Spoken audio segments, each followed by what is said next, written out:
ओम नमो भगवते वासुदेवाय। दोस्तों, सटतिला एकादशी कब है और इसमें कौन कौन से शुभ मुहूर्त हैं, वह मैंने अपने पहले वाले वीडियो में आप लोगों को बता दिए हैं। अगर आपने नहीं देखे हैं तो वहां जाकर देख लीजिए। और आज मैं आप लोगों के लिए सटतिला एकादशी की कथा लेकर आई हूँ। आइए जानते हैं सटतिला एकादशी की कथा। सनातन धर्म में भगवान विष्णु को सर्वोपरि माना जाता है।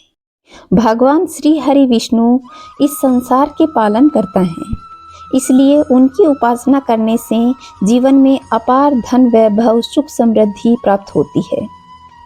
माघ मास के कृष्ण पक्ष की एकादशी को सटतिला एकादशी कहा जाता है।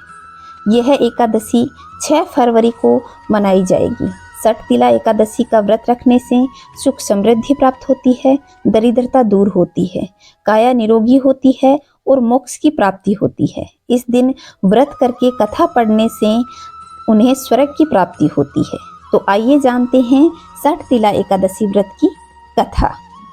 एक समय की बात है, महाराज युधिष्ठिर ने श्री कृष्ण से पूछा कि महाराज, इस पृथ्वी लोक पे बहुत अधिक पाप होते हैं, उनको नष्ट करने के लिए कोई उत्तम महात्म्य हमें बताइए। तब श्री कृष्ण ने युधिष्ठिर से कहा कि मैं तुम्हें एक पावन एकादशी का महात्म्य बताता हूँ, जो महर्षि पुलत्स्य ने महर्षि दालभ्य को बताया था। महर्षि दालभ्य ने महर्षि पुलत्स्य से पूछा कि दालभ्य, हे महर्षि, पृथ्वी लोक पर मनुष्य पर धन की चोरी करते हैं, ब्रह्म हत्या जैसा महापाप करते हैं, दूसरों की उन्नति देखकर ईर्ष्या करते हैं, साथ ही अनेक प्रकार के व्यसनों में सदा फंसे रहते हैं। नरक लोक की प्राप्ति नहीं होती, इसका क्या कारण है? वे ऐसा कौन सा दान पुण्य करते हैं जिससे उनके सारे पाप नष्ट हो जाते हैं? कृपा करके मुझे बताइए। तब दालभ्य के वचन सुनकर महर्षि पुलत्स्य ने कहा, हे महामुनि, आपने बड़ा ही उत्तम प्रश्न पूछा है। इससे संसार के सभी जीवों का कल्याण अवश्य होगा। इस रहस्य को इंद्र आदि देवता भी जानने के लिए उत्सुक रहते हैं। माघ मास में स्नान करने का विशेष महत्व है। हर मनुष्य को नित्य सुबह सूर्योदय से पहले उठकर स्नान करना चाहिए और स्वच्छ वस्त्र धारण करनी चाहिए। अगर हो सके तो 12 महीने में आने वाली 24 एकादशियों का व्रत करके उनका उद्यापन करना चाहिए। नहीं हो तो जो विशेष एकादशी हैं उनका व्रत तो अवश्य करना चाहिए। इसी तरह माघ मास में सटतिला एकादशी है। इसका व्रत करने से मनुष्य के संपूर्ण पाप नष्ट हो जाते हैं और वह स्वर्ग को प्राप्त होता है, नरक से छुटकारा मिलता है। श्री पुलत्स्य कहते हैं कि हे मुने, मैं अब आपको एकादशी पर्व की कथा सुनाने जा रहा हूँ, उसे ध्यान से सुनिए। एक समय देवर्षि नारद जी भगवान विष्णु के पास पहुँचे और उनसे प्रश्न किया कि आप हमें सटतिला एकादशी का महात्म्य सुनाइए। तब श्री हरि विष्णु जी ने नारद जी को एक सत्य घटना बताई। उन्होंने कहा कि प्राचीन काल में पृथ्वी लोक पर एक ब्राह्मण स्त्री रहती थी। वह परम साध्वी और सदैव व्रत किया करती थी। एक समय वह निरंतर पूरे 1 मास तक व्रत करती है। व्रत के प्रभाव से उसका शरीर दुर्बल हो गया। वह साध्वी ब्राह्मण स्त्री बहुत बुद्धिशाली थी, परंतु उसने कभी भी देवताओं और ब्राह्मणों के निमित्त अन्न और धन का दान नहीं किया था। इसलिए विष्णु जी ने सोचा कि ब्राह्मणी के व्रत के अनुष्ठान से उसका शरीर तो शुद्ध हो गया, इससे विष्णु लोक को प्राप्त तो हो जाएगी, परंतु उसने अपने जीवन काल में कभी भी देवताओं और ब्राह्मणों को अन्न और धन का दान नहीं दिया, इसलिए उसकी तृप्ति होना कठिन जान पड़ता है। भगवान श्री हरि ने आगे कहा, ऐसा सोचकर मैं स्वतः ही एक भिक्षुक का रूप धारण करके मृत्यु लोक में उस ब्राह्मणी के पास गया और उसके द्वार पर खड़ा होकर भिक्षा की याचना करने लगा। मेरी पुकार सुनकर ब्राह्मणी बाहर आई और कहने लगी, हे महाराज, आप किस कारणवश यहाँ आए हो? मैंने कहा, मैं तुम्हारे द्वार भिक्षा मांगने आया हूँ, मुझे भिक्षा चाहिए।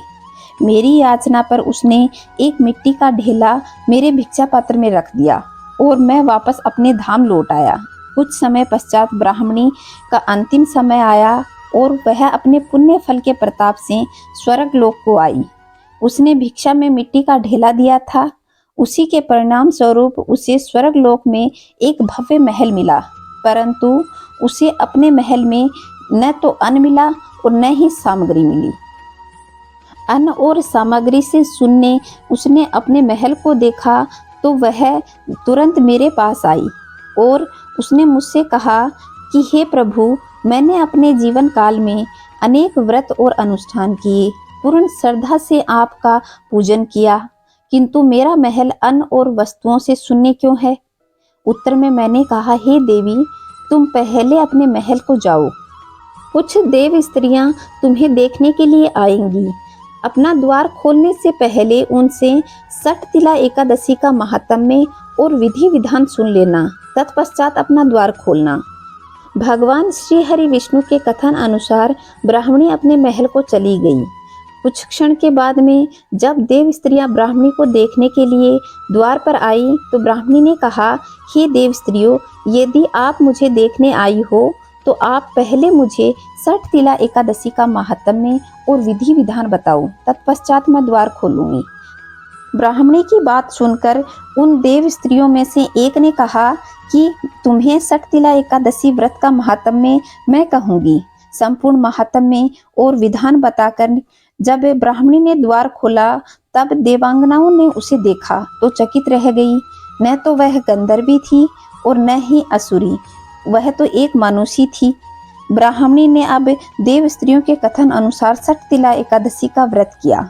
व्रत के प्रभाव से वह और भी सुंदर और रूपवती हो गई और उसके महल में अनादि का भंडार भर गया। अतः सभी मनुष्यों को अपने जीवन में परम धाम को प्राप्ति करने के लिए मूर्खता को छोड़कर षटतिला एकादशी का व्रत निश्चय रूप से करना चाहिए। लालच न करते हुए तिल का दान अवश्य करना चाहिए, जिससे मनुष्य के दुर्भाग्य, दरिद्रता और अनेक प्रकार के कष्टों से मुक्ति मिलती है और मोक्ष की प्राप्ति होती है। तो दोस्तों, यह थी षटतिला एकादशी व्रत की कथा। अगर आप लोगों को वीडियो पसंद आया हो तो वीडियो को लाइक कर दें और कमेंट में जय श्री नारायण अवश्य लिखिएगा। चैनल पे पहली बार आए हैं तो चैनल को सब्सक्राइब करके पास के बेल आइकन को दबाएं, ताकि इस तरह के व्रत त्योहार की वीडियो आपके पास सबसे पहले पहुंच सके। दोस्तों, मैं अपने चैनल पे श्रीमद् भागवत महात्म्य भी सुना रही हूँ। अगर आप लोगों ने नहीं सुने हैं तो वहाँ जाकर के आप सुन सकते हैं। उनका लिंक भी मैं डिस्क्रिप्शन बॉक्स में दे दूँगी, आप वहाँ से भी सुन सकते हैं और चैनल पे विजिट करके भी सुन सकते हैं। खुश रहें, मस्त रहें, चारों तरफ स्वच्छता बनाए रखें। जय श्री नारायण दोस्तों।